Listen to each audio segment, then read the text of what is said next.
Good morning students. एक बार फिर से आप सभी का हार्दिक अभिनंदन करता हूं मैं पूजा महाविद्यालय की ओर से आयोजित ऑनलाइन कक्षाओं में। ऑफलाइन क्लास मैंने आपके ली थी और ये क्लास ऑनलाइन पहली क्लास होगी। इसमें अपन आज जिस बिंदु पर चर्चा करेंगे वो कविवर है बिहारी जी, और रीतिकाल की एक पुस्तिका चलती है रीतिकालीन काव्य के नाम से, उस पर अध्ययन करेंगे। उसमें कवि है बिहारी। अगर बिहारी की बात करूं मैं तो ये रीतिकाल के प्रमुख कवियों में से एक है। इनको लक्षण ग्रंथों में सिद्धि प्राप्त थी, लेकिन फिर भी सिद्धि मिलने के कारण भी ये लक्षण ग्रंथों को आधार बना करके काव्य नहीं कर रहे थे। इसीलिए इनको रीति में सिद्ध होने के कारण भी ये क्या नहीं कर रहे थे, रीति में बंद करके काव्य का निर्माण नहीं कर रहे थे। इसीलिए इनको रीति सिद्ध कवि कहा जाता है। इनके अगर जन्म परिचय की बात करें तो इनका जन्म हुआ था 1652 संवत में, ग्वालियर में हुआ था ऐसा माना जाता है। और इनका देहावसान जो हुआ था वो 1721 संवत में, ठीक है। और इनके पिताजी केशव राय थे और इनके गुरु का नाम भी केशव ही था।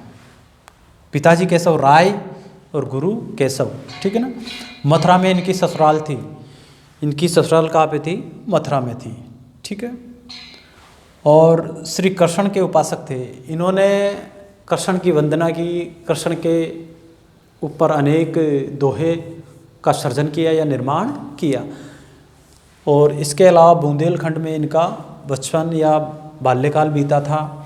रीतिकाल के एकमात्र रीति में सिद्धि प्राप्त होने के बावजूद भी रीति में बंध कर काव्य नहीं कर रहे थे, इसीलिए रीति सिद्ध कहा जाता है। लक्षण ग्रंथ नहीं लिख रहे थे वो। गागर में सागर भरने वाले कवि इनको कहा जाता है। देखिए गागर में सागर भरने वाले कवि क्यों कहा जाता है, ठीक है। या समासोक्ति,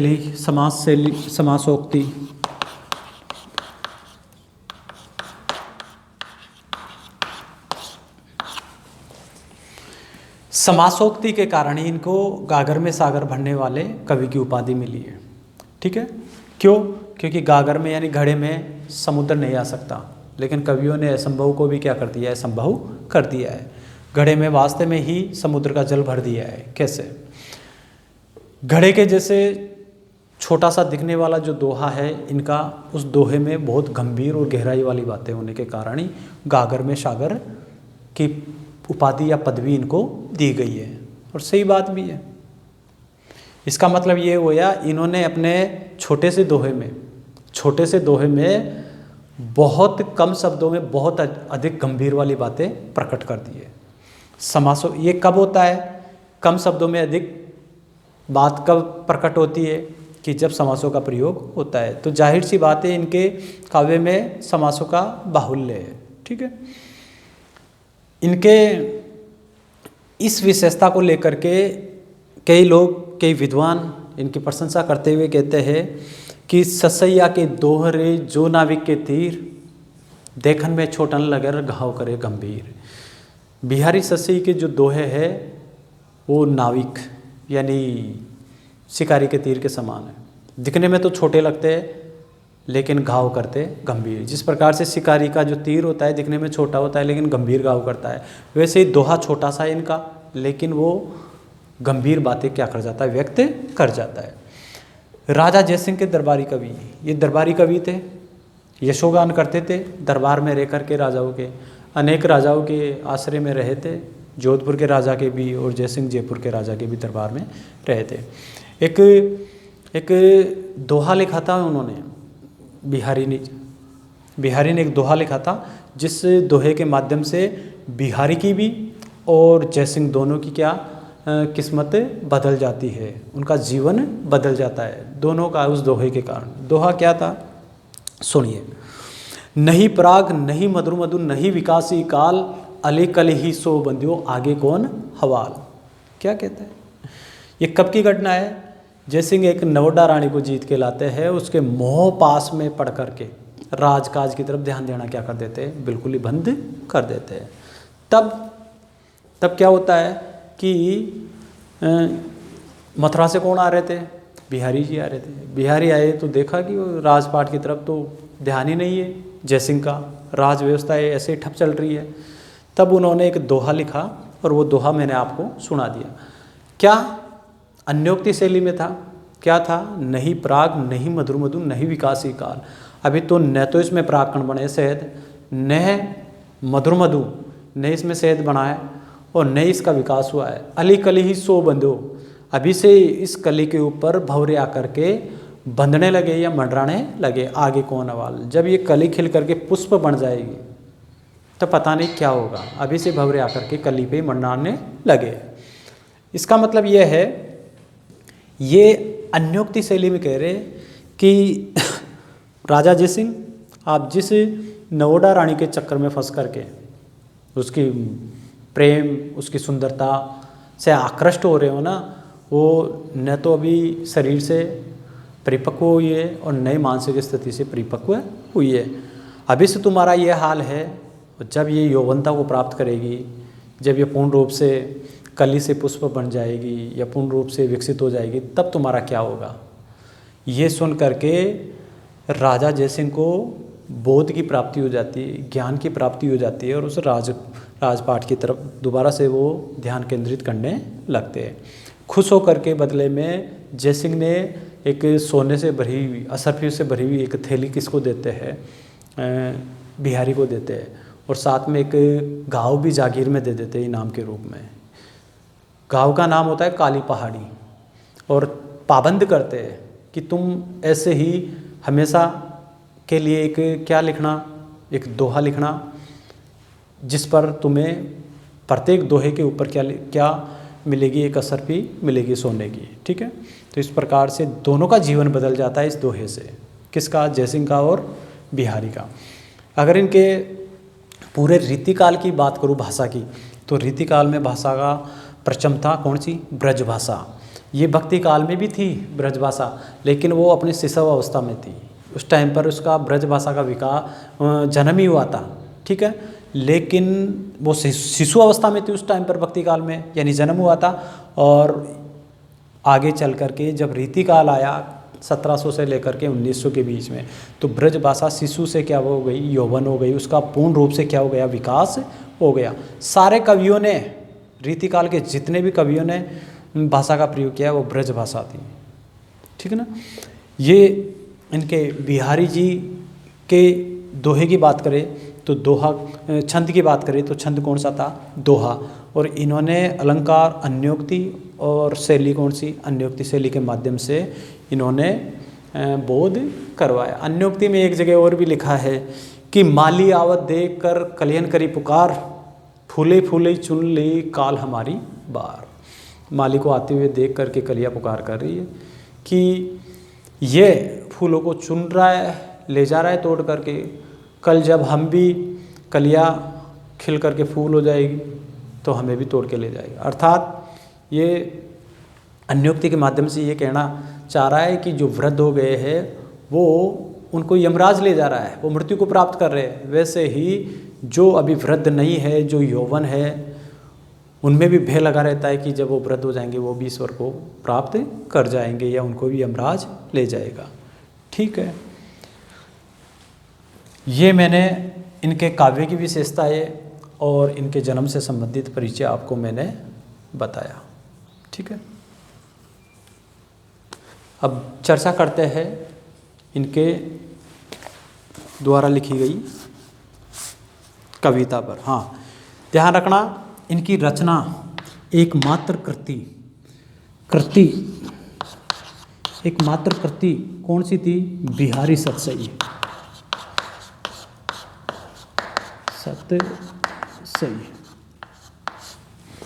ध्यान रखना, बिहारी सतसई एकमात्र कृति थी और इसमें 713 दोहे थे। कितने थे, 713 दोहे। ठीक है ना। इन 713 दोहों में अगर मैं बात करूं तो इन्होंने कहा कि भक्ति की, ठीक है ना, श्रृंगार की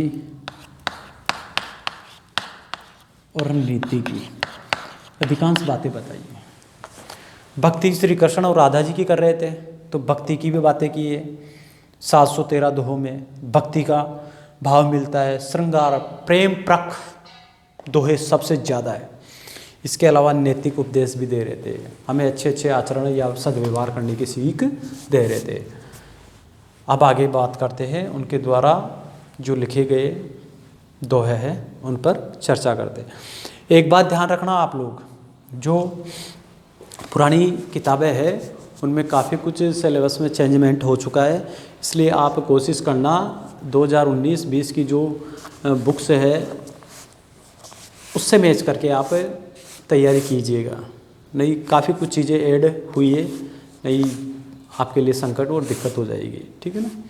तो नए सिलेबस के अकॉर्डिंग या फिर आप डाउनलोड कर लीजिएगा राजस्थान विश्वविद्यालय की साइट से जो भी नया सिलेबस है, ठीक है।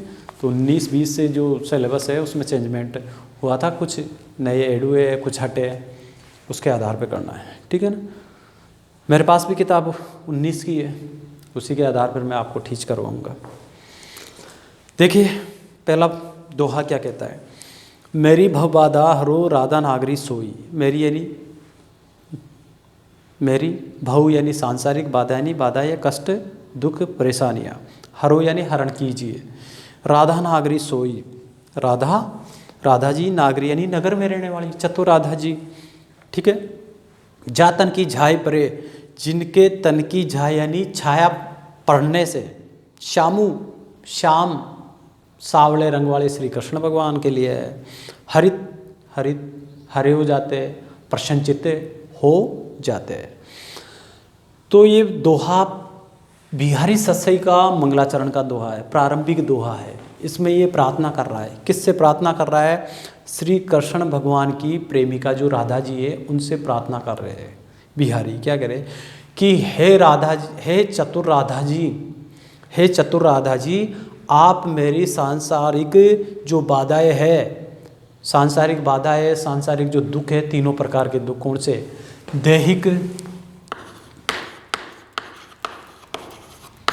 दैहिक यानी शारीरिक, दैविक भाग्य के दुख, और भौतिक रुपया पैसा से संबंधित, किसी वस्तु से संबंधित। तो क्या कह रहे, हे चतुर राधा जी, प्रार्थना कर रहे पहले दोहे में कि हे चतुर राधा जी, आप मेरे सांसारिक जितने भी दुख है तीनों प्रकार के, देह के, भाग्य के और भौतिक, उन दुखों का क्या कीजिए, निवारण कीजिए। जा तन की झाई पर है, आपके शरीर की छाया मात्र पड़ने से श्री कृष्ण भगवान ही प्रसन्नचित हो जाते हैं। तो मेरे दुख आपके सामने लगते ही क्या है, आप मेरे भी दुखों का क्या कीजिए, निवारण कीजिए, हरण कीजिए, ठीक है। इसमें शाम में श्री कृष्ण भगवान के लिए है और पाप के लिए भी आया है, ठीक है। मेरे पापों को, दुखों को क्या कीजिए, दूर कीजिए। तो इसमें अलंकार की बात करूँ तो मैं अलंकार कौन सा हो जाएगा, श्लेष अलंकार हो जाएगा। हरित प्रसन्नता के लिए भी आया है, ठीक है ना। तो हरित में भी क्या हो जाएगा, श्लेष अलंकार हो जाएगा, ठीक है। आगे देखिए, आ गया समझ में। अगर शॉर्ट एंड स्वीट बताना चाहूँ तो मंगलाचरण है, इसमें प्रार्थना कर रहे हैं राधा जी से कि हे चतुर राधा जी, आप मेरे तीनों प्रकार के दुख, दैहिक, दैविक, भौतिक दुखों का हरण कीजिए। आपके शरीर की छाया मात्र पड़ने से श्री कृष्ण भगवान प्रसन्न हो जाते, तो मेरे दुख कहाँ पर टिकने वाले हैं, आप मेरे भी दुखों का क्या कर दीजिए, हरण कर दीजिए। श्लेष अलंकार है इसमें, ठीक है।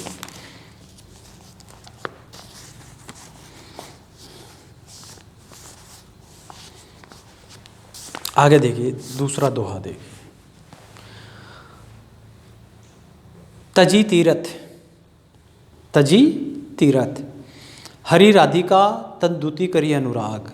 क्या कह रहे, दूसरे दोहे में ये कह रहे कि तजी तीरथ, ये जो तीर्थ है, पवित्र स्थान है, तीर्थ है, उनको त्याग करके हमें हरि श्री कृष्ण के लिए है। राधिका, श्री कृष्ण और राधा जी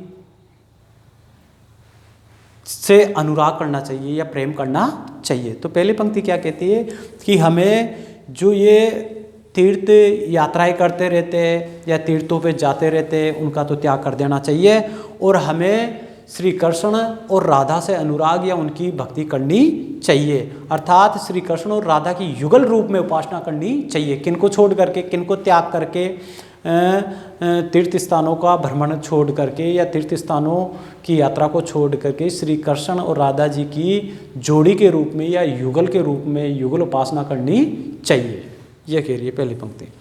दूसरी, जिह ब्रज के लिए निकुंज मग पग होतु प्रयाग है। ये तीर्थ यात्रा या तीर्थ स्थान इतना महत्व नहीं रखते जितना महत्व श्री कृष्ण और राधा जी की जोड़ी की उपासना महत्व रखती है। तो हो गया जिह ब्रज, जिस ब्रज नामक स्थान पर केली, केली यानी प्रेम लीला या रास लीला, निकुंज उद्यानों में, जिस ब्रज नामक तीर्थ स्थान पर, पवित्र स्थान पर, जिस ब्रज नामक पवित्र तीर्थ स्थान पर श्री कृष्ण भगवान और राधा जी के लिए रासलीला किया करते थे, वो निकुंज, वो झाड़ियाँ आज उन झाड़ियों के स्थान पर आज पवित्र स्थान लगने लगे हैं या पवित्र तीर्थ लगने लगे हैं। तो ये दूसरा दोहा मैंने आपको बताया। दूसरे दोहे में क्या कहना चाह रहे हैं कि हमें तीर्थ स्थान और तीर्थ यात्राओं को तो कर देना चाहिए त्याग। क्यों? क्योंकि श्री कृष्ण और राधा जी की जो युगल जोड़ी है उनकी उपासना करना चाहिए, तभी हमारा जीवन क्या हो सकता है, धन्य हो सकता है।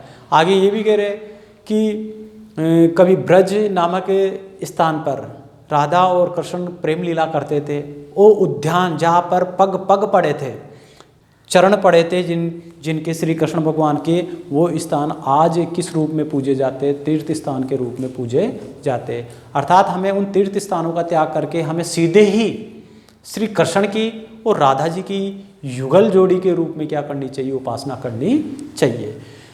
ठीक है ना। आगे तीसरा देखिए,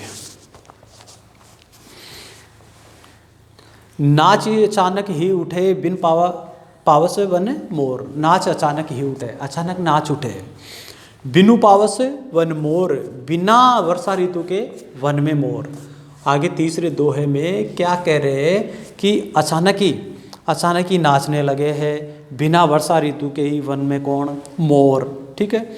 जानी तो नंदित करिए दिसी नंद किशोर। अब एक सखी अपनी सखी से कह रही है कि जानी तो ऐसा क्यों हुआ, जानती हो सखी ऐसा क्यों हुआ, नंदित करिए दिसी नंद किशोर। ऐसा लगता है कि इस दिशा में यानी इस वन में से नंद किशोर बाबा नंद के पुत्र श्री कृष्ण भगवान गुजरे थे, जिनके सावले शरीर को देख करके मोरों को भ्रम हो गया और काय का, बादलों का भ्रम हो गया। इस प्रकार से वो श्री कृष्ण भगवान के सावले शरीर को देख करके काले मेघ समझ करके वो क्या करने लगते हैं, नाचने लगते हैं। ठीक है। तो देखिए, दोबारा देख लीजिए तीसरा दोहा क्या कहना चाह रहे हैं ये, कि तीसरे दोहे में ये बताना चाह रहे हैं कि जो वन है, वन में अचानक ही मोर क्या नाचने लगते हैं। पाउस है ही नहीं, वर्षा ऋतु है ही नहीं, और अचानक वन में कौन नाचने लगते हैं, मोर नाचने लगते हैं। तब सखी कहती है कि हे सखी, मुझे तो ऐसा लगता है कि नंद बाबा के जो पुत्र है श्री कृष्ण भगवान अपने सावले शरीर से ही हो करके इधर से गुजरे हैं, तो उनके सावले शरीर में मोरों को काय का भ्रम हो गया है, काले मेघों का, काले बादलों का भ्रम हो गया है, इसीलिए वो क्या होने लगे, नाचने लगे हैं। ठीक है ना। कहत, चौथे दोहे पर चलते हैं। कहत नटत रीजत खीजत मिलत खिलत लजियात, भरे भोन में करत है नैनन ही सु बात। चौथे जो ऊपर वाला तीसरा जो बताया था ना मैंने, उसमें भ्रांतिमान अलंकार होगा। ठीक है ना, ध्यान रखना आप। भाषा ब्रज हो जाएगी, छंद दोहा हो जाएगा। ठीक है ना। अब चौथे पे आते हैं अपन। कहत नटत रीजत खीजत मिलत खिलत लजियात, भरे भवन में करत नैनन ही सु बात। नायक और नायिका है, एक नायक और नायिका के नैनों के संकेत का यहाँ पर वर्णन हो रहा है, नेत्रों के संकेत का यहाँ पर क्या हो रहा है, वर्णन हो रहा है। वो परिवारजनों के समक्ष सामने सभा में बैठे हैं और नेत्रों से ही संकेत करके अपनी बातचीत करते हैं, उसी वार्तालाप का यहाँ पर क्या किया जा रहा है, वर्णन किया जा रहा है कि भरे भवन में करते, भरे भवन में बैठे अपने परिवारजनों के सामने और नाखों आंखों से वो वार्तालाप कर रहे हैं। कौन? नायक और नायिका या प्रेमी और प्रेमिका। प्रेमी मिलत, प्रेमी आंखों ही आंखों में या आंखों के इशारों से प्रेमी परिवारजनों के समक्ष बोल तो नहीं सकता, लेकिन नेत्रों के इशारे से अपने प्रेमिका को मिलत अभिसार करने के लिए कहता है। अभिसार यानी मिलने के लिए कहता है। प्रेमी कहता है प्रेमिका से नेत्रों के माध्यम से, इशारे के माध्यम से कहता है मिलत, मिलने के लिए, ठीक है ना। कहत, नटत कहता है, कहत मिलने के लिए कहता है, नटत लेकिन सामने लोगों को या परिवार के लोगों को देख करके नटत मिलने के लिए कौन नट देती है, मना कर देती है। कौन? नायिका मना कर देती है। तब खीजत, तब जब नायिका मना कर देती है मिलने के लिए, अभिसार करने के लिए, तो नायक खीजत, नायक क्या हो जाता है, दुखी हो जाता है। लेकिन जब उन दोनों के नेत्र आपस में मिल जाते हैं, नेत्रों ही नेत्रों से प्रेम की बात करने लगते हैं, तो वो खिलत, दोनों फिर से क्या हो जाते हैं, प्रसन्न हो जाते हैं या खिल जाते हैं। समझ में आया? इस दोहे में दोबारा देख लीजिए आप, थोड़ा सा शब्दों को उठपटांग तरीके से अरेंज करना है उनको, ठीक है। पहले मिलत यानी मिलना, अभिसार, ऐसे। तो क्या कह रहा है कि नायक और नायिका भरे भवन में बैठे हैं, घरवाले उनके सामने हैं और नैनों से बात कर रहे हैं। नायक नेत्रों में या आँखों के इशारों से कहता है मिलने के लिए, मिलत। नायक नायिका से मिलने के लिए आँखों के इशारों से कहता है, ठीक है। कहते यानी कहता है। नटत मना कर देती है, मिलने के लिए मना कर देती है। कौन? नायिका। खीजत, मना करने पर कौन खींचने लगता है? नायक खींचने लगता है, ये दुखी होने लगता है कि भाई अब तो हमारा मिलन या अभिसार नहीं होगा, ठीक है। और लजियात, और लज्जा भी आती है। खिलत, जब आँखों ही आँखों में उनके नेत्रों से बातें होती है, जब आँखों ही आँखों में इशारों से उनकी बातें होती है तो खिलत, दोनों ही क्या हो जाते हैं, प्रसन्नचित्त हो जाते हैं। इस प्रकार से इस दोहे में बहुत ही सुंदरता से नायक और नायिका के नेत्रों की भाषा में बातचीत करने का यहाँ पर क्या किया है, वर्णन किया है।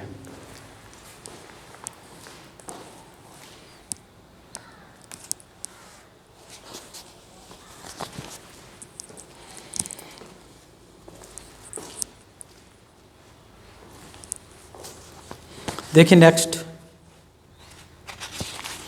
चार हो गए ना, पांचवा देखो।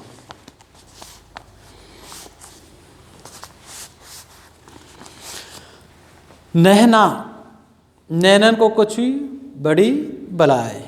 नहना, नैनन को ये आँखों का प्यार नहीं है, ये आँखों को कोई भयंकर बीमारी लग गई है। नहीं यानी प्रेम, नहीं यानी नहीं, ये प्रेम नहीं है। नैनन को कछु, नेत्रों का कुछ, ये आँखों का एक नायिका अपनी व्यथा बता रही किसको, सखी को, कि है सखी ये आँखों का प्रेम नहीं है, आँखों का प्यार नहीं है, उपजी बड़ी बलाई, ये तो कोई भयंकर बीमारी है या कोई बड़ी बला है या कोई बड़ी समस्या है। क्या समस्या है देखो, नीर भरे नित प्रति रहे, ये नेत्र, इन नेत्रों को बहुत बड़ी समस्या उत्पन्न हो गई है। क्या समस्या उत्पन्न है? नीर भरे नित प्रति रहे, प्रतिदिन ये नेत्र आंसुओं से भरे रहते हैं। प्रतिदिन ये नेत्र काय से भरे रहते हैं, आंसुओं से भरे रहते हैं, तव न प्यास बुझाए। अर्थात ये जो नेत्र है आंसुओं से भरे होने के बावजूद भी या जल से भरे होने के बावजूद भी इन नेत्रों की क्या नहीं बुझ पाती, प्यास ना बुझ पाती। प्यास न बुझ पाने का मतलब यहाँ पर इन आँखों को प्रियतम के दर्शन के सुख प्राप्त नहीं होते। अर्थात ये आंखें बेचैन रहती किसके दर्शन करने के लिए, अपने प्रियतम या पति के दर्शन करने के लिए क्या रहती है, बेचैन रहती है। अब देखिए दोबारा देख लीजिए इसका अर्थ। पांचवा पद दोहा क्या कहता है, एक नायिका है जो अपनी सखी से कह रही है कि है सखी ये नेत्रों का प्रेम नहीं है, ये तो नेत्रों को कोई बहुत बड़ी समस्या उत्पन्न हो गई है, या नेत्रों की कोई बहुत बड़ी बाधा उत्पन्न हो गई है। ये नेत्र आंसू से भरे रहते हैं, आंसू से भरे रहने के बावजूद भी इनकी जो प्यास होती है वो बुझ नहीं पाती। तो ठीक है, अर्थात वो ये कहना चाह रहे कि दिन रात प्रियतम को याद करके जो मेरे नेत्र है उन नेत्रों में क्या आते रहते हैं, आंसू आते रहते हैं, फिर भी प्यास नहीं बुझ पाती। अर्थात फिर भी मेरे नेत्रों को अपने प्रियतम के दर्शन नहीं हो पाते। ठीक है,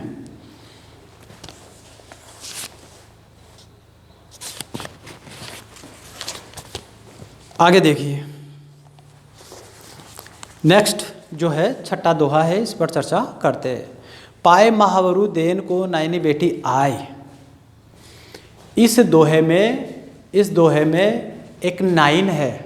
नाई पहले के ज़माने में क्या हुआ करती थी, जो नाई और नाइन हुआ करती थी वो राजमहलों में मेहंदी लगाने का काम करते थे। तो यहाँ पर नायिका के जो पैर है वो लाल रंग के है जो सौंदर्य से युक्त है, उसका यहाँ पर वर्णन किया जा रहा है। तो यह पाए महावरु देन को नायन बेटी आए। तो एक जो नायिका है, नायिका के पाँव लाल रंग के होने के कारण वो महावर के समान है, मेहंदी के समान है, जिस पर नायन बैठ करके क्या लगा रही है, मेहंदी लगा रही है। ठीक है, फिर जानी महावरी एडी मिटती जाए। मेहंदी लगा चुकी है, अब वो उसको ये पता नहीं चल रहा कि मेहंदी के लाल रंग की तरह पाँव है, तो वो पाँव को मेहंदी समझ करके क्या करती जा रही है, मलती जा रही है या मसलती जा रही है। दोबारा देखिए इस दोहे में क्या बताया उसने कि एक नायिका है, नायिका के पाँव बहुत ज़्यादा क्या है, लाल है, महावर के समान है। महावर का मतलब मेहंदी की तरह ही होता है। तो महावर का मतलब क्या होता है, मेहंदी की तरह ही नायिका के जो पाँव है वो लाल है। तो पाए महावरु देन को, पाँव पर महावर लगाने के लिए नायन बेटी आए। एक नायन है जो नायिका के लाल रंग के या सुंदर रंग के पाँव पर क्या महावर या मेहंदी लगाने के लिए बैठी है। फिर जानी महावरी, और फिर उसकी जो एडिया है उन एडियो को वो नायिका की एडियो को क्या करती है, मलती है या मसलती है। उसको ये पता नहीं चलता है कि मेहंदी का रंग कौन सा है, क्योंकि मेहंदी भी लाल रंग की है, और जो उसकी एडिया है वो एडिया भी क्या है, लाल है, कि एडिया कौन सी है, महावर कौन सा है या मेहंदी कौन सी है। तो दोस्तों आज के लिए इस क्लास में इतना ही।